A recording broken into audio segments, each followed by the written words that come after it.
Okay, so we're moving to the last problem from the hard bucket.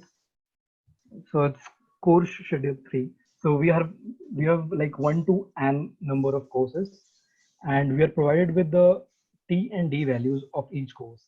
So a T means over here is like the duration of the course. So what duration it will take to end for the course, and the D tells us like we have to finish on or before the dth day. So let's say we have this 2D array, and each vector inside it or each array inside it is for a single course. And let's say this course has T value is 100 and a D value is 200. So this means we have this course will take 100 days and it should be finished on 200th day or before that or on 200th day only. So similar for this and everything. And we have to find the maximum number of courses that can be taken. So is there any questions regarding the problem statement? So it will take 100 days to finish the first course, Yeah. and the And it should be second. finished in 200th day only, like on or before 200th day. Okay, so before 200th day, you have to finish that first course, which will Yeah. And actually we, take a length of 100 days. yes, and we Okay. have to start our course from the first day only. Okay. Okay. Anyone else who would like to question something regarding the problem statement? So, okay. And so, uh, basically, given an online course, still I'm a little bit unclear about the question. So, I understand that so course takes 100 days and we have to finish within 200. So, if I start today, right, I can Yeah. be little bit, I mean, I can go a little slow and finish by 200, but I can finish within 100 also, right? Yeah, so actually 200, think it as a deadline. I So see. Yeah, if your exactly. clock starts now, then from now till 200 days, you have to finish whenever you want. Same with others, like, from now, like, if you used already your 100 days, that doesn't matter. Within 1300 days from whenever you started your first course, you have to finish your 200, like, second course. So, Right, right. So yeah. in this case, the maximum we have is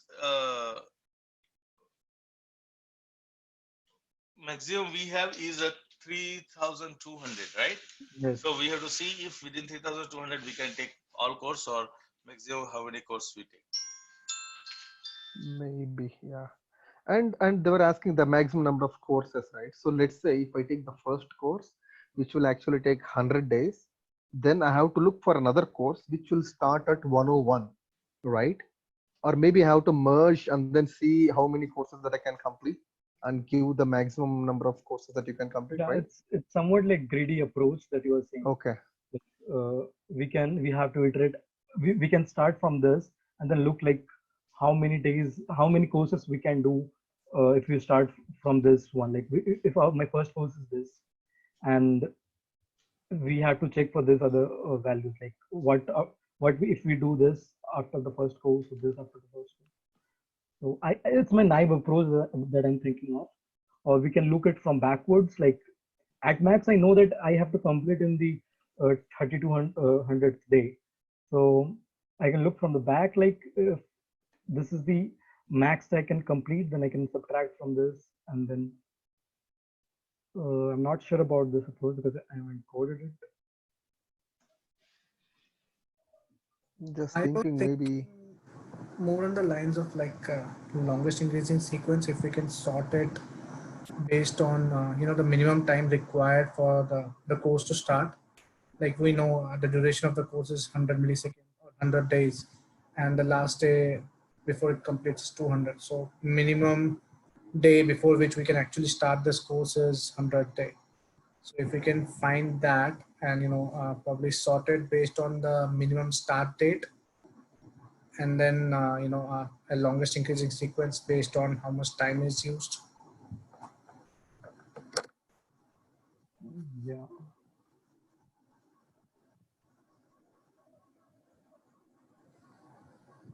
Yeah, so think like suppose you have just two courses.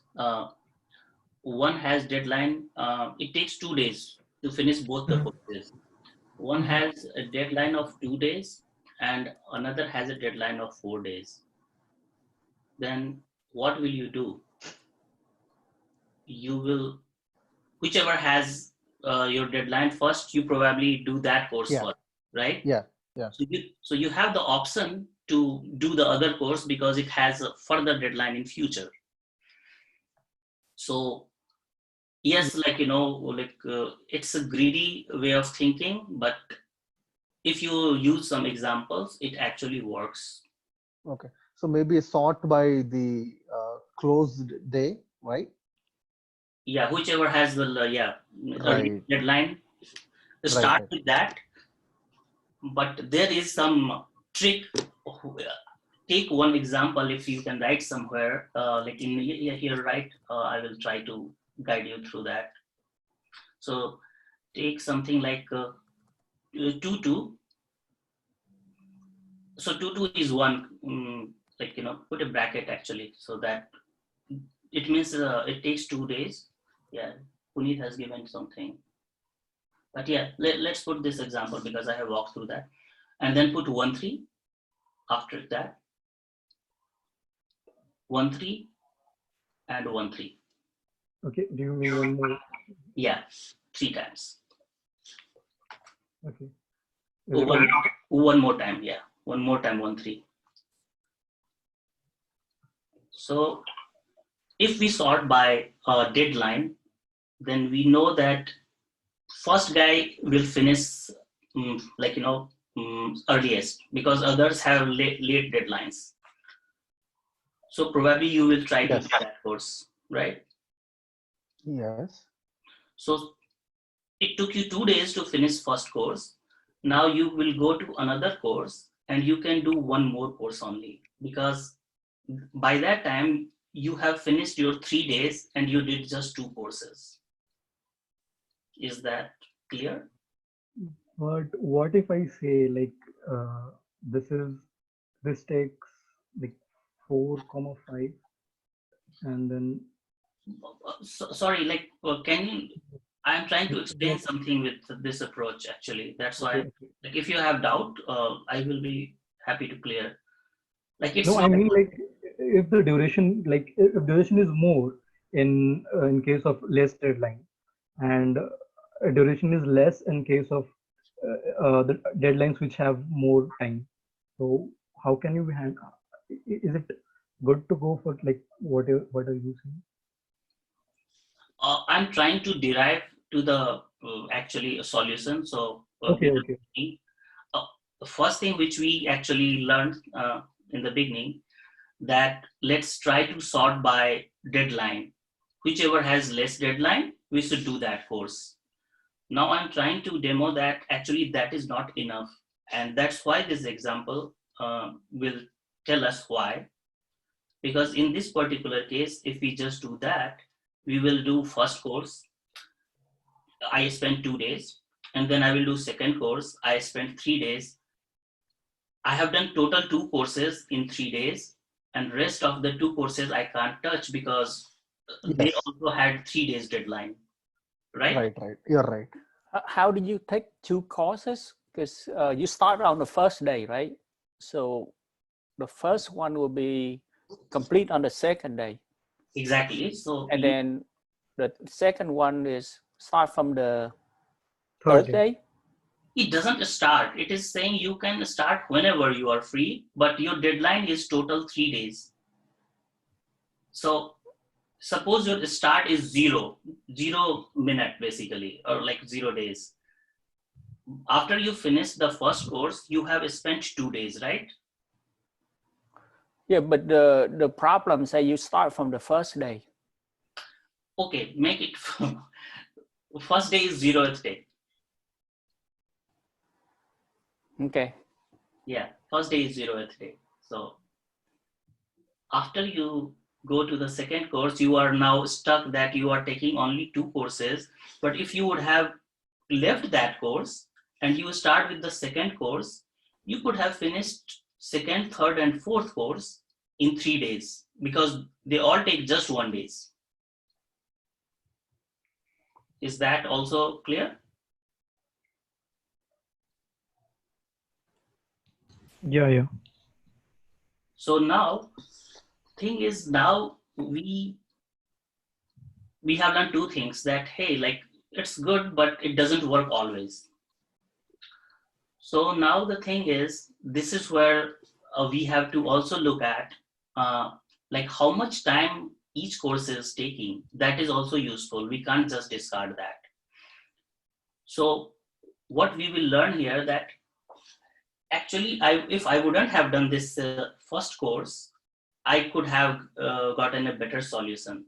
So let's throw that course out and take the other course basically.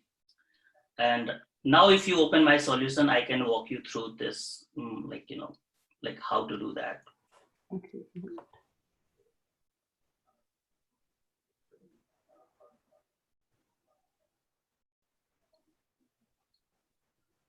Yeah.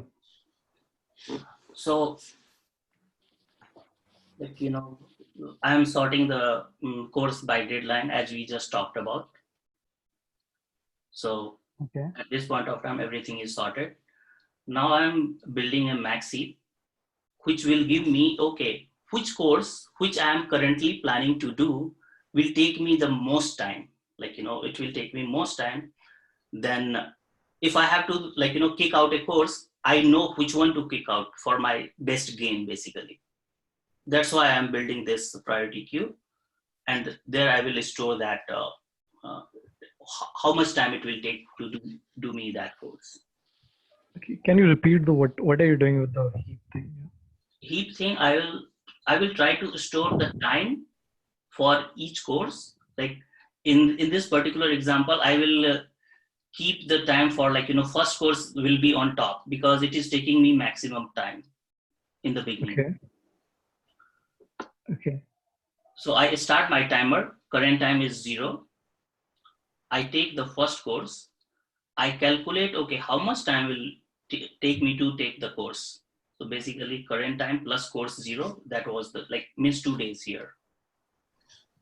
I add it to my priority queue, and I also check actually while will not be required, if will work, but I just wrote while loop here.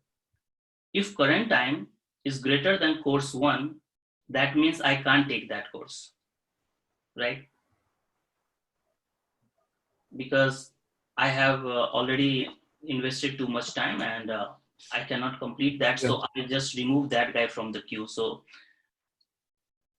for the first, for this particular case, it will work because I'm within my deadline, 2 days, it's fine. And I have done that.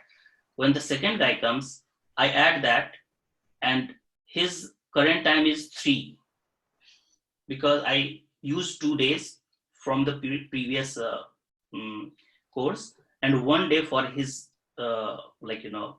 course. He is also within his deadline, because 3 is less than equal to 3. So I will not kick out anything so far. So far, so good. When third guy comes, then I have to take that decision. Because when we take third course, our current time will become 4, right? Yes. Yes. So now we have to make some decision. I added that guy to the course, but I have to check, hey, I have only 3 days to finish, but it is taking me 4 days. So I have to kick out someone. So I go and I will kick out the guy who was taking the maximum time. Because removing that will always give me, because I am kicking out 1, but I am adding 1 at the same time. And the reason I'm adding a new one, because he's taking less time. And since we are trying to optimize maximum number of guys, or maximum number of course, it's always a good decision that removing 1 and adding 1, but the one who takes less time that's the greedy, basically, crux of greedy approach, that it may lead me to maybe more days so I can do more courses. So that's what this while loop, or I can just put if, because we are doing it always for one guy, it's doing. And that's it. And then after that, you have everything in your priority queue the number of courses which you can do. You just return the size of that.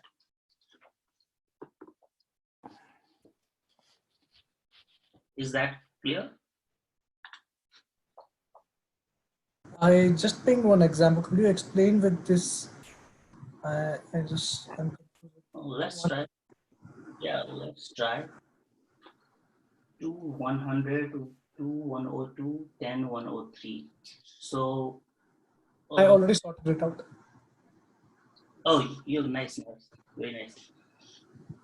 So okay, we will first sort, right? Sort by time. So in the beginning, we will have 2 and 100, right? So we will do first course, and it is taking us just 2 days. Right.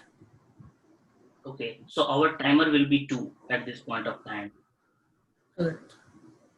And then we are taking another course, which will again take just 2 days, right? Right. So since 4 is less than 102, we can do that. So we will not do anything. And our priority queue, who will be on top of our priority queue? The guy who is taking the maximum time. So any one of these guys can be. And then you take the 10. Actually, you can do all the courses. Why was that like it's a straightforward, right? Or am I missing something? No, I'm a bit confused on this. Just give me 1 second.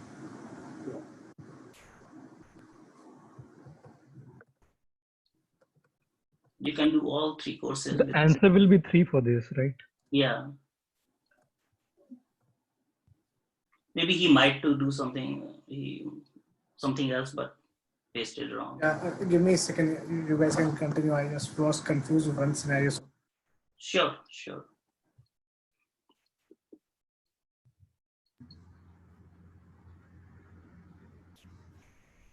His previous example was good. I think that one we can try that. 770 312, which he gets to. Yeah, that's one of the lead code example for which my solution was failing. Do you all code in C++? Like, I don't Nope, know. I code in Java. I Oh. prefer C++. Yeah, I code in Java too.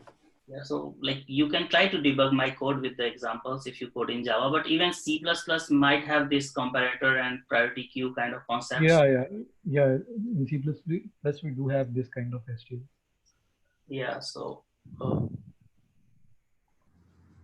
smaller the example. Actually, I liked that one, but the first example which I took because it exposed one assumption, assumption that it's not always just one check which will work all the time. Yeah, I thought of sorting only, but then I stuck on this situation. I didn't thought for priority queue.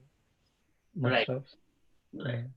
Yeah, greedy is code is always easy, but to come up with an working solution, you may have to take a lot of examples. To prove. Yeah, so because in greedy, most of the cases we don't think of, and it might fail for those cases. Exactly. Yeah.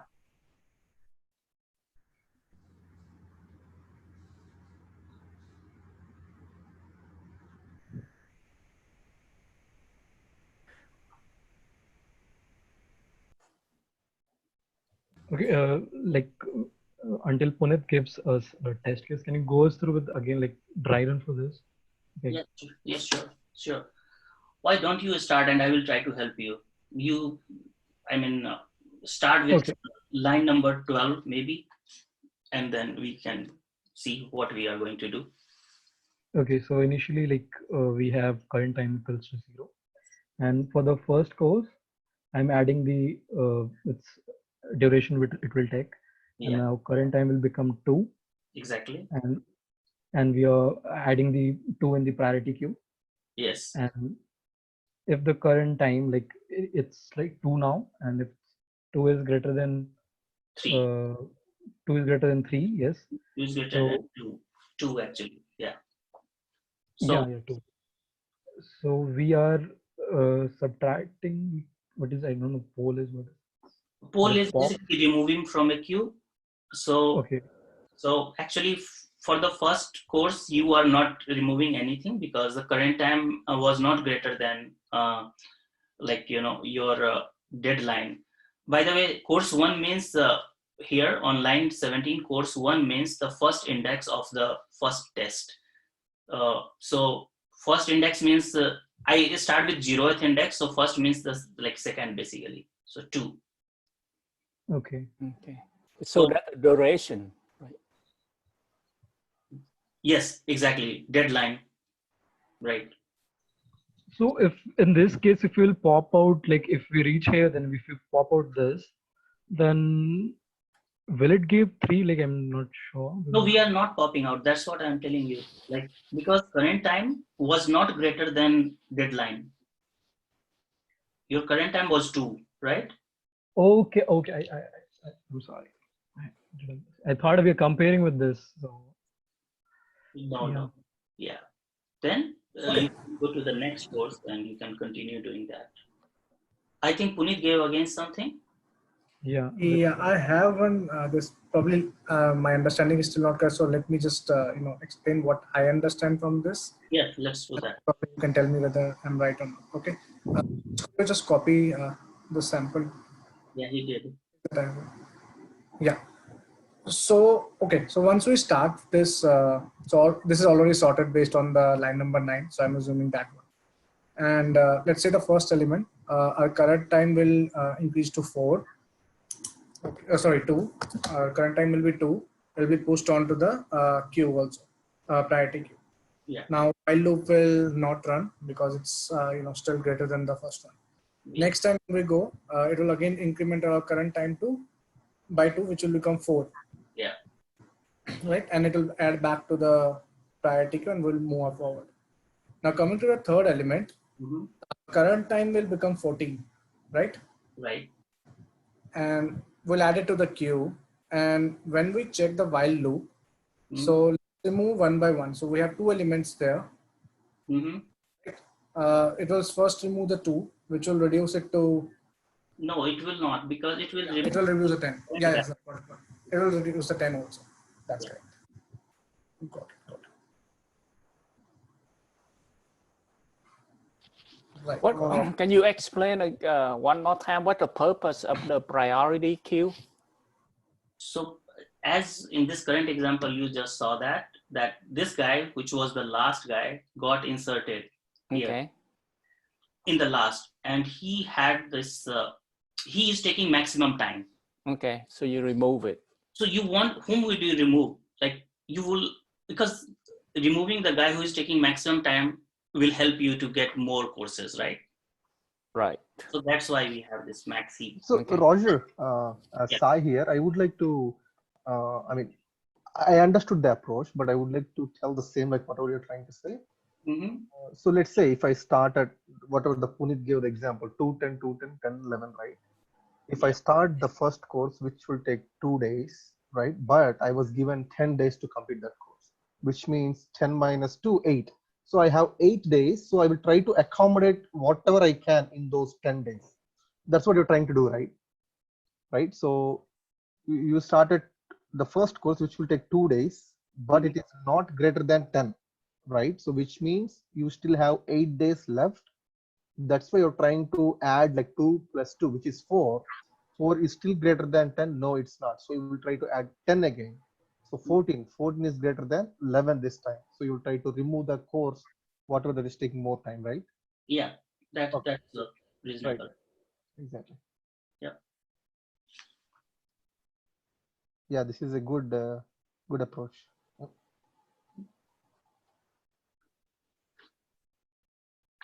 Okay, actually we're running out of time, so anyone has any questions? So like in the last couple of minutes. Okay. Just have one thing. Probably we can stop the recording if we can. If that's okay. Okay, it's okay. You can continue. Yeah. Why would the longest increasing sequence not work here? What's the trait that you can identify that longest increasing sequence would not work? So what is the approach for this? Any example, try to explain me. I don't understand. What is that? Yeah. So again, let's go with this sample only. So what I did was sorted based on what you just mentioned. It's again sorted based on that. And then for any item, I can see, what is the longest sequence before that, which is having the minimum time already used, right? So suppose in this case, I have 210, which is essentially if it's starting with 0, it's only used the 2 days. Right. Okay. And then I go to the next element and I go back and see what is the minimum sequence, which, from where I can start. So as I already used 2 days, I can, continue with the 2 + 1 day. So assuming it's a 0 index based, I can continue over there. It's still within the, range of my 10 days. So I can use that. Now coming to 10,1, right? So I can see any sequence which is ending at the 0th index or first index. I can use both of them. It will give me the total length of maximum courses as 2 for this case also, as well as the first case that we are mentioning. So that both works, but the test case that I had given initially, that's the case where it is failing, and I'm not able to understand why. So two things I would say, and I haven't understood your algo fully, but I would say like we have two values here, like in each tuple, and both are useful. So when you are saying longest increasing subsequence or longest increasing sequence, make sure that you are able to use the second value to derive your assumption, because that is also playing tricks. Because I made a decision and then I had to go and remove that guy. Like I first thought I will do this course, but later I had to decide, hey, no, actually when I saw something new, I now know something I shouldn't have done. So I just dropped it from my queue. That's correct. So the sorting which I'm doing is based on both the elements. One is whatever needs to be started first. So if you, as I said in the earlier, starting, if you subtract both the numbers like 10 - 2, it's 8. So that means the max time at which I can start this course is 8. Okay. So what I have done is sorted based on that, like what is the course that needs to be started first to get, benefit out of it. Right. And then based on that, I have, tried to create the increasing sequence. Okay. Based on, the duration that the course is using. And at what every stage I'll get is the maximum time used by all the courses within that, the sequence, and what is the maximum limit or maximum number of elements that I can accommodate in that limit. Okay. Yeah, probably I'm not sure why it is not working. Yeah, I think like just for fun, I'm not sure, but I was thinking when you were explaining that some directed graph or maybe like edge of dependencies, and you want to maximize how many you can do, but then you will have to start from any places, like from any particular node, and see how deep you can go from there. But I'm not very clear about that approach either. So I explain your approach in the chat, and we can take a look and discuss there. Maybe. I can ping my code, whatever I have written. Probably it's in JavaScript, so I'm not sure how many of you are familiar with it, but I can just post it and probably you guys can help. Would you like to share your screen also? Yeah, sure. Okay, so let me stop the recording and screen share. Okay.